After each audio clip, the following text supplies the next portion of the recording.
જય આગળ બાપા કે વિક્રમ ઠાકોર અને ગબર ઠાકોર કે જાની સમાજનું બંધારણ આ તોડવા માટે બેઠા છે કે આવું ખોટું હળાહળ સમાજનું ખોટું કરવા માટે કે સમાજે તમને આગળ લાયા, તમારે સુખી કર્યા, સમાજે તમને આ ભોગળા વગાડવા શીખવાડ્યા, તમે રાહડા બોલવા શીખ્યા, એટલે હવે તમે કામ થઈ ગયા અને સમાજને હવે કટડી કરવા માંડ્યા અને સમાજને હમા પડી અને આ કરો છો તમે. તમારું ભગવાન આગળ બાપા કે સદારામ બાપા તમારું આવું ન થાય, આ ખોટું ખરાબ. હવે વિક્રમ ઠાકોર અને ગબ્બર ઠાકોર ઉપર આ દાદા મિત્રો ખૂબ જ ગુસ્સે થઈ ગયા, કારણ કે મિત્રો અત્યારે હાલ સોશિયલ મીડિયાની અંદર તમે બધા જાણો છો કે ઠાકોર સમાજના બંધારણને લઈને ખૂબ જ વિવાદ ચાલી રહ્યો છે.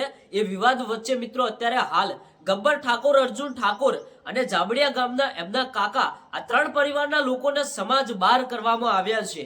તો ક્યાંક ને ક્યાંક મિત્રો અત્યારે હાલ તમે બધા જોતા હશો કે એક બાજુ વિક્રમભાઈ ઠાકોર એવું કહે છે, ગુજરાતના સુપરસ્ટાર ઠાકોર સમાજના એક એવા માણસ કે જેને ભાઈ ઠાકોર સમાજના લોકો એટલું બધું માન સન્માન આપે છે કે કઈ વાત જ ન પૂછો.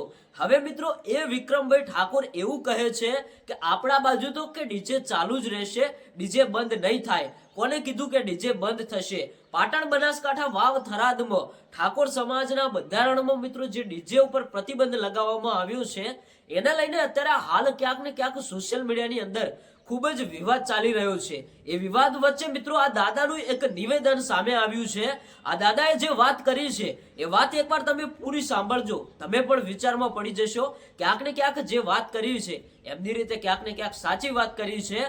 ગબ્બર ઠાકોર અને મિત્રો આ વિક્રમભાઈ ઠાકોર ઉપર આ દાદા ગુસ્સે થઈ ગયા કે તમને જે સમાજના લોકોએ આગળ લઈ ગયા, જે સમાજના લોકો તમને સાથ અને સહકાર સપોર્ટ આપી રહ્યા છે, હવે એ જ સમાજ વિરુદ્ધ જઈને તમે આવું કામ કરી રહ્યા છો.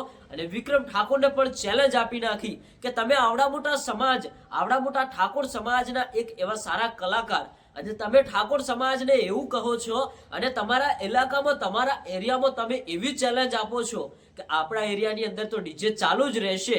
તો આમાં ક્યાંક ને ક્યાંક મિત્રો અત્યારે હાલ સોશિયલ મીડિયાની અંદર અમુક જગ્યાએ કલાકારોનો વિવાદ ખૂબ જ વધી રહ્યો છે.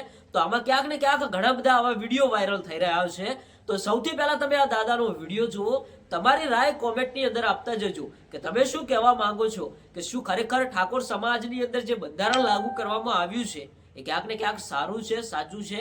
તમારું શું કહેવું છે કોમેન્ટ કરજો. એ પહેલા સૌથી પહેલા આ વિડીયો જુઓ. આ ખોટું ખરાબ મત કરો, બંધારણ મત કરો, આ તોડો મત અને મહેરબાની કરો. અમારે તમારા માટે કોઈ વિરોધ પણ નથી કે આ મહેરબાની કરીને આ ખોટા આમાં ભોંકવા વગાડવા, આવા રાહડા બોલવા આ રહેવા જો, મત કરો, મહેરબાની કરો.